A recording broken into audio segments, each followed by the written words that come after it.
Shalom Bapak Ibu dan Saudara sekalian, puji Tuhan hari ini kita kembali di dalam acara Thank God It's Monday dan saya berharap acara ini bisa terus menjadi inspirasi rohani dan pertumbuhan iman kita.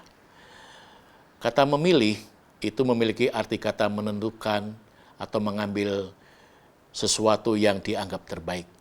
Contohnya ketika kita memilih pasangan hidup atau kita memilih usaha atau bahkan kita memilih dalam karir pekerjaan kita. Jujur kalau boleh memilih, setiap orang pasti akan memilih sebuah pilihan yang terbaik bagi dirinya, Bapak Ibu sekalian. Dan tidak ada orang yang memilih dengan standar yang minimal, tetapi orang akan memilih yang terbaik bagi kehidupannya. Sehingga ketika pilihan ini gagal, itu bisa menimbulkan kekecewaan dan masalah besar dalam kehidupannya.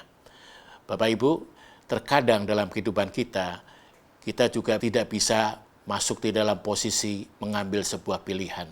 Kadangkala yang sering terjadi kita tidak bisa memilih untuk sebuah keadaan tertentu. Contoh yang saya sampaikan di saat ini adalah ketika situasi pandemi pada saat hari ini, semua manusia di dunia semuanya dalam kondisi ketakutan. Bahkan di Indonesia juga semuanya mengalami masalah COVID pandemi 19 ini. Jujur kita tidak bisa memilih harus berbuat apa. Kalau kita meminta pilihan, maka semuanya penyakit bisa dihalokan. Tetapi ini perjalanan masih panjang. Bahkan contoh yang kedua, ketika kita divonis sakit oleh dokter dan vonis sakit ini cukup menakutkan. Misalnya penyakit kanker, ginjal akut yang luar biasa. Itu pun sangat menakutkan bagi kita. Dan kita tidak bisa mengambil pilihan apapun juga. Yang ketiga, contohnya ketika Tuhan memanggil pulang kita untuk kembali ke rumah Bapa di surga, kita tidak bisa mengambil dalam sebuah pilihan. Topik hari ini yang akan saya bahas, apa yang harus kita lakukan apabila hidup ini tidak bisa memilih.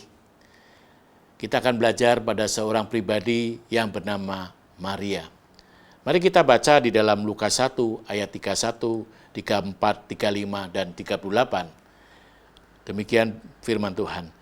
Sesungguhnya engkau akan mengandung dan akan melahirkan seorang anak laki-laki dan hendaklah engkau menamai dia Yesus. Kata Maria kepada malaikat itu, bagaimana hal itu mungkin terjadi karena aku belum bersuami? Jawab malaikat itu kepadanya, Roh Kudus akan turun atasmu dan kuasa Allah yang Maha Tinggi akan menaungi engkau. Sebab itu anak yang akan kau lahirkan itu akan disebut kudus atau anak Allah. Ayat terakhir, kata Maria, sesungguhnya aku ini adalah hamba Tuhan. Jadilah padaku menurut perkataanmu itu. Lalu malaikat itu meninggalkan dia. Ketika ada misi keselamatan bagi dunia, Allah melibatkan Maria untuk mengandung dan melahirkan seorang bayi yang dinamai Yesus. Keputusan ini sebetulnya sangat membahayakan bagi Maria yang waktu itu belum menikah. Bapak Ibu, kalau seorang dara mengandung, apalagi melahirkan seorang anak, maka hukuman mati yang akan menjadi bagiannya. Dan kita tahu bahwa Maria saat itu sudah bertunangan dengan Yusuf. Tetapi ketika ada dialog antara Maria dengan malaikat Tuhan, kita melihat bahwa Maria sedikit pun tidak ada penolakan yang luar biasa. Kemudian kita melihat Maria pada saat itu, dia mengikuti apa yang menjadi rencananya Tuhan untuk keselamatan dunia ini. Dari poin sikap yang pertama yang kita bisa pelajari yaitu kuatkan iman dan jangan goyah. Seperti Maria pada saat menerima berita daripada malaikat itu di ayat 31, 34, dan 35. Kata Maria kepada malaikat, bagaimana hal itu mungkin terjadi karena aku belum bersuami. Dan jawab malaikat itu kepadanya, Roh Kudus akan turun ke atasmu dan kuasa Allah yang Maha Tinggi akan menaungi engkau, sebab itu anak yang akan kau lahirkan itu akan disebut anak Allah. Jadi sikap pertama yang harus kita timbulkan, sikap pertama yang harus kita lakukan, seandainya bagaimana kita tidak bisa membuat pilihan dalam kehidupan ini, mari yang pertama kuatkan iman dan jangan goyah, sertakan Tuhan dalam setiap tingkah perbuatanmu, dalam perjalanan kehidupanmu. Kita percaya bahwa ketika kita melangkah bersama Tuhan, maka Roh Kudus kuasa itu akan memberikan hikmat kebijaksanaan, bahkan Dia akan menuntun kemanapun kita melangkah. Dan saya percaya bahwa ketika Tuhan mengurapi kita dengan kuasa Roh Kudus itu, maka apapun yang kita lakukan itu benar-benar menjadi sebuah perubahan yang dahsyat dan akan terjadi dalam kehidupan kita. Jadi pilihan dalam kehidupan ini bukan kita munculkan secara pribadi, tetapi mari setiap masalah kehidupanmu doakan semua dalam tangan Tuhan, dan kiranya melalui kuasa Roh Kudus dan Tuhan akan membuka jalan yang terbaik.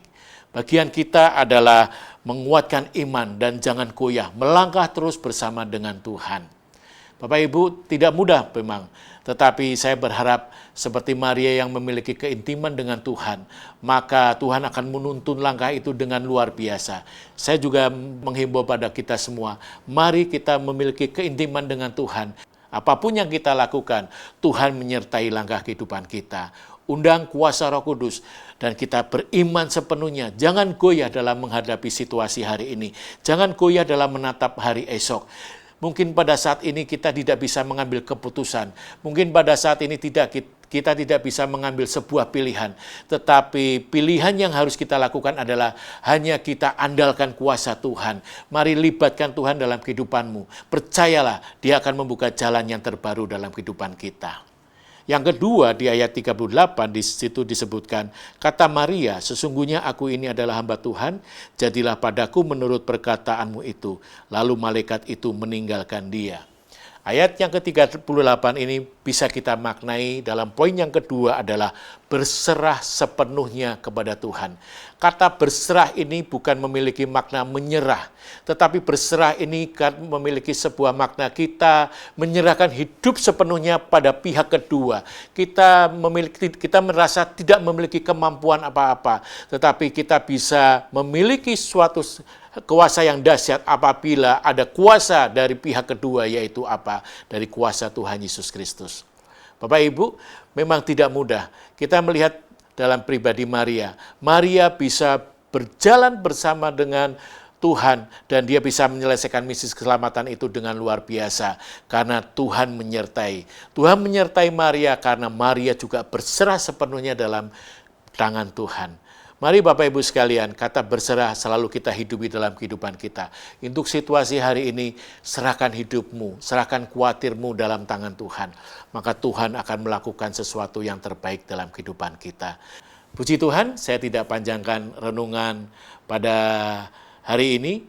Dan sekali lagi saya ingatkan, ketika kita tidak bisa memilih, pilihan yang pertama yaitu kuatkan iman pada Tuhan.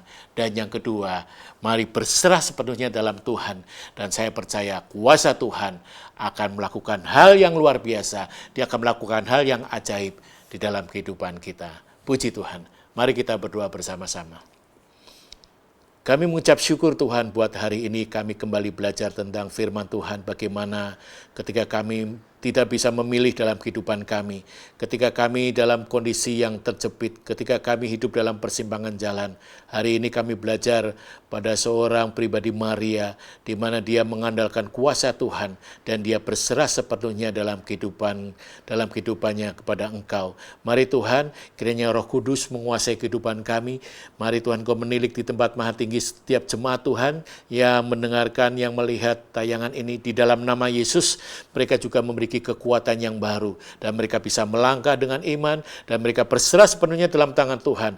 Dan kami akan merasakan bagaimana Tuhan melakukan sesuatu yang luar biasa. Ada mujizat yang terjadi, ada pertolongan Tuhan yang akan dinyatakan dalam kehidupan kami. Terima kasih Tuhan, terima kasih. Hanya di dalam nama Tuhan Yesus Kristus hamba-Mu sudah berdoa dan mengucap syukur. Haleluya. Amin.